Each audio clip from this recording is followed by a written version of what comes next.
Hoje não é a sexta-feira, mas a dica é muito boa para a gente esperar, até porque a estreia é um dia antes. O programa de TV Os Caras de Pau virou filme e a dupla que comanda a comédia deu uma entrevista exclusiva para o nosso especialista em cinema, o Renato Marafon, editor do site Cinepop. Olha que bate-papo bacana.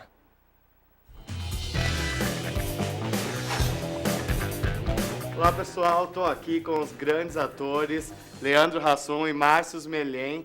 Estão divulgando o filme Os Caras de Pau, uma comédia de ação muito legal. Primeiro eu queria que vocês falassem um pouco, era uma série de TV na Rede Globo e agora a transição para o cinema. É muito mais complicado, na série de TV vocês podem improvisar e no cinema já é mais take 1, take 2, take 3. E eu queria saber se essa transição foi muito difícil, quais são as maiores dificuldades e se vocês puderem improvisar também no cinema. Bom, vamos lá. A transposição desse programa, desses personagens para o cinema, justamente obedeceu essa regra da gente não fazer o que fazer no programa. Exatamente.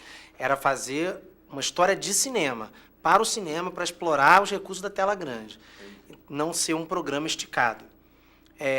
Então a gente manteve o espírito dos personagens, mas vivendo uma aventura cômica.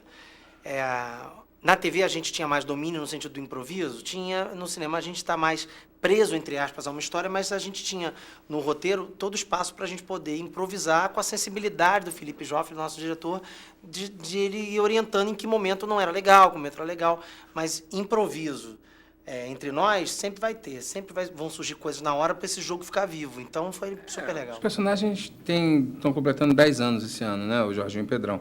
Então, com isso, assim, e o Márcio sempre foi o responsável pelo texto, e já existe uma sintonia tão grande nesse sentido, que até o improviso o Márcio já previa. Então, muitas vezes eu pensava em improvisar uma coisa que já estava... O Márcio olhava assim, se você ler o texto, você vai ver que essa piada está aí. E isso é o que faz o sucesso da nossa dupla. A gente está vindo aí com um filme, uma comédia de ação muito divertida para a família toda, e a gente espera que a partir do dia 25 de dezembro fique transbordando de pessoas nos cinemas aí. Quanto à crítica. Crítica especializada tem um problema com comédia e terror. Geralmente eles não gostam, apesar do público gostar bastante, como foi o caso de Até que a Sorte Nos Separe, que teve um público maravilhoso e a crítica sempre torce o nariz, principalmente se é comédia nacional. Aí falou comédia nacional, é um preconceito, confesso que a crítica especializada tem. Você se deixa atingir ou não? Não, nem um pouco. Só não gosto de crítica mentirosa. Mas não tem o menor problema com crítica, não. Faz parte, é isso mesmo. Essa implicância com comédia é mundial, não é só nacional. É em todo mundo. A comédia americana tem o mesmo problema, a nossa comédia passa por isso. Mas crítica é super bem-vinda, contanto que retrate o que realmente está sendo visto. Bom, a gente espera todo mundo que está assistindo a gente aqui, dia 25 de dezembro, a partir do dia 25 de dezembro, em todos os cinemas do Brasil, né? Exatamente. Os Caras de Pau e o Misterioso Roubo do Anel. Com Márcio Melen e Leandro Hassum. É nóis.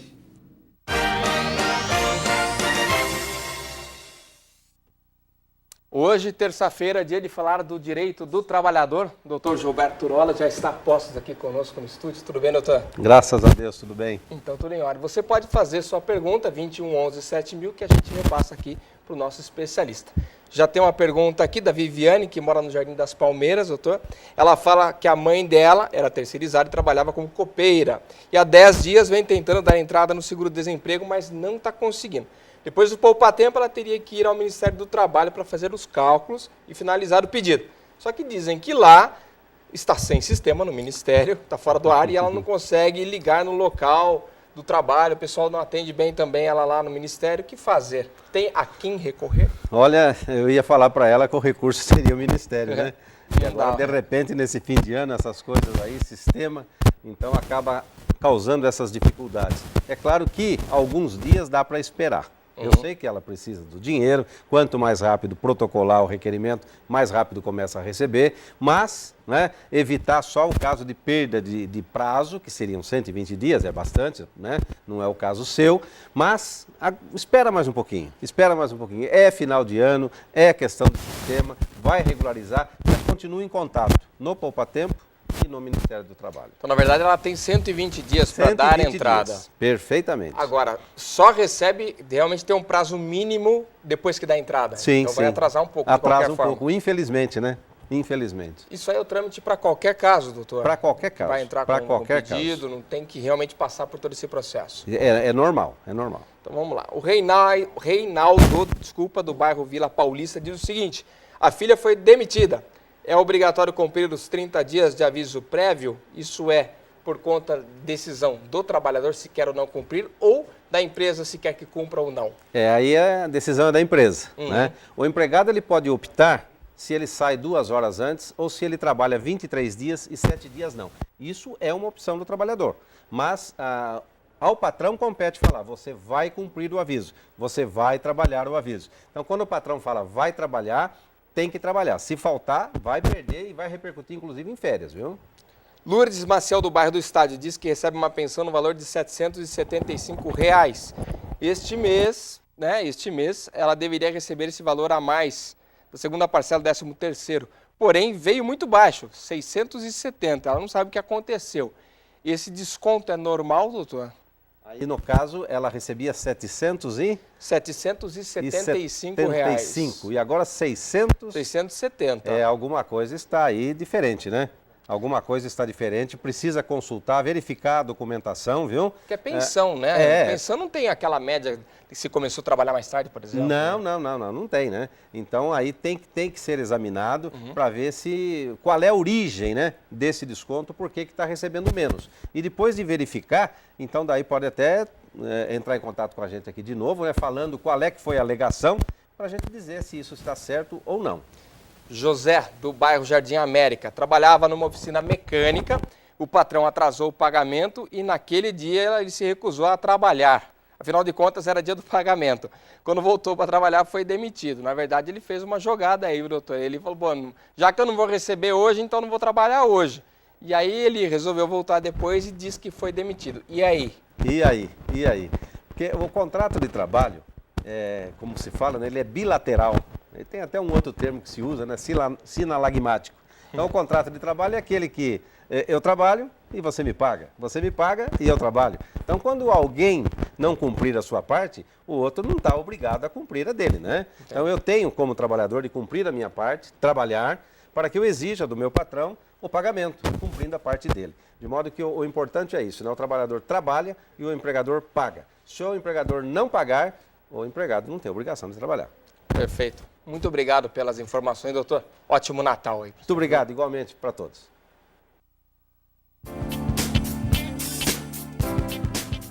O Pátio de Rio Claro tem vagas para bombeiro hidráulico, cozinheiro de restaurante, engenheiro civil, jardineiro, representante técnico de vendas, técnico em manutenção de equipamentos e instrumentos médico-hospitalares e vigilante. O Pátio de Rio Claro fica na Avenida 3, número 536, no centro. Você deve procurar a unidade com RG, CPF, carteira de trabalho e o número do PIS ativo.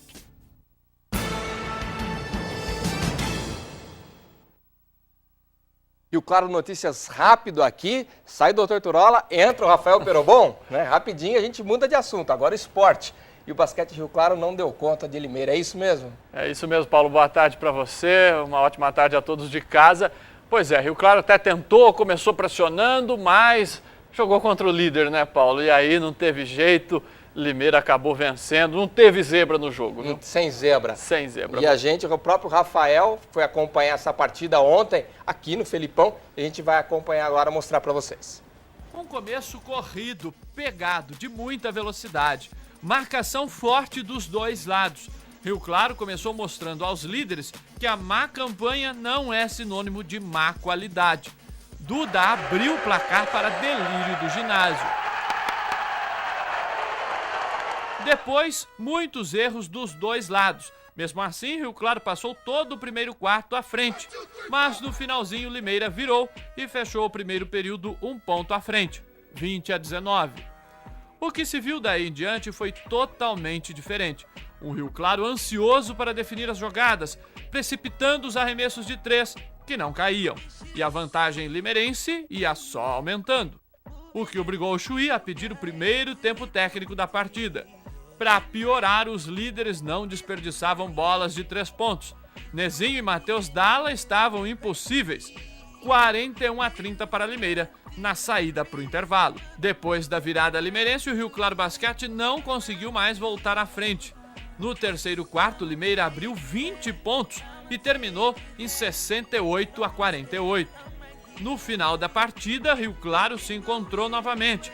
Fez 30-19 no último quarto. Quase 900 pessoas estiveram no Felipão, mas nada disso foi suficiente para tirar a vitória de Limeira.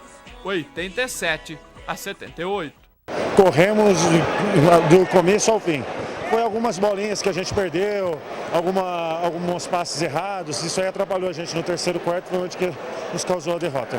Tivemos um bom primeiro quarto, aí no segundo quarto nós se perdemos ofensivamente e desestruturou a defesa, nós ficamos sem paciência, né? E Limeira soube aproveitar isso aí, fez a lição dele.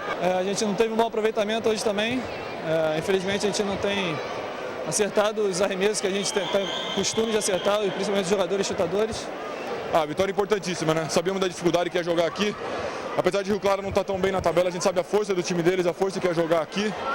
A gente veio concentrado e, como você falou, tentar fechar com chave de ouro, fechar o ano bem e conseguimos. Agora o Rio Claro vai ter tempo de relaxar, de esfriar a cabeça. Os jogadores vão ter 10 dias de férias. Eles retornam às atividades dia 2 de janeiro. Até porque no dia 7 já tem jogo. E é nada mais, nada menos do que o atual campeão, o Flamengo, aqui em Rio Claro. Rafael, aí tem o seguinte, né?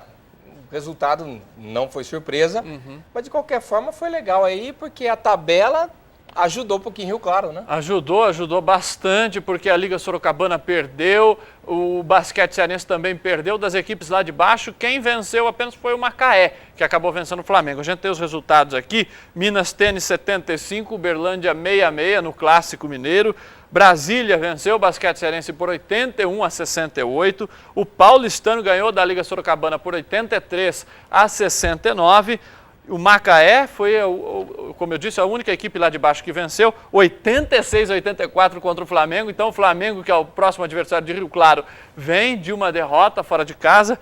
Mogi das Cruzes 88, São José 89, jogo apertadíssimo.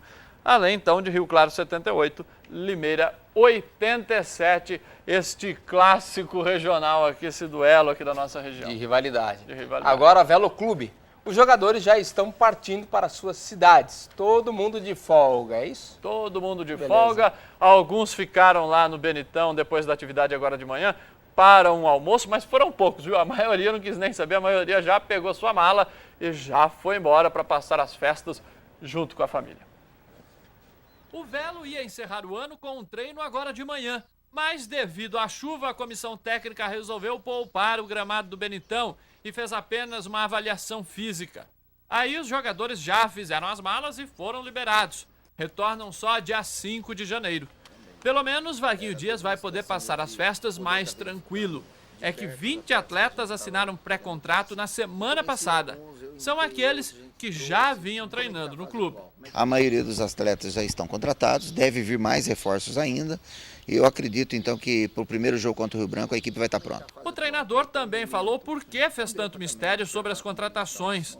A crise entre investidores e diretoria já pipocava nos bastidores e está diretamente ligada à demora para fazer os contratos. Nós sabíamos da dificuldade que estava tendo já entre o Velo e a parceria, poderia dar errado financeiramente muitas coisas e aí perder atleta ou até o ser humano que tivesse desconfiado iria embora.